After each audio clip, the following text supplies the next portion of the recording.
Pagampo alang sa mga magtiayon. Ginoo, ikaw ang tuburan sa kinabuhi, sa gugma, ug sa tanang grasya. Salamat Ginoo sa grasya, sa gugma nga gihatag sa akong isig kaimo. Hilabi na sa mga magtiayon.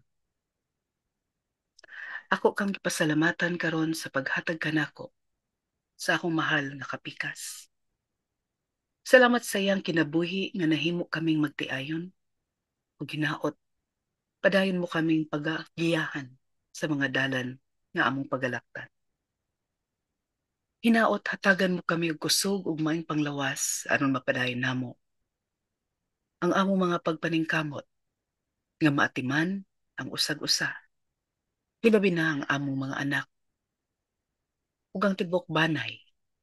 Lakip na ang tanang nanginahanglan kanamo. Bendisyon ni Ginoo ang among panag-uban. Ilayo kami sa mga temptasyon sa panulay. Ilayo sab kami sa mainitong mga pagsumpaki. Hinaot nga magpabilin kaming masinaptanon ug mapailubon sa tanang higayon. Gikan sa paghatag og respeto ug gugma nga mamahimong hinungdan sa among paglambo.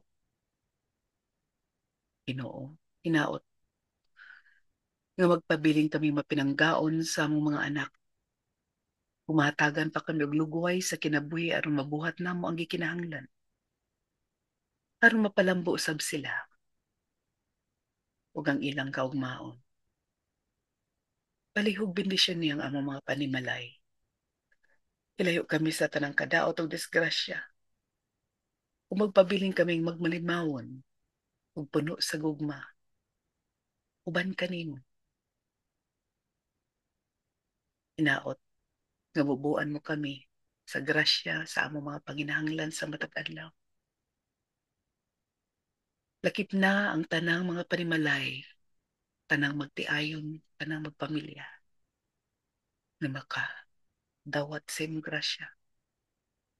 Daghang salamat. Amen.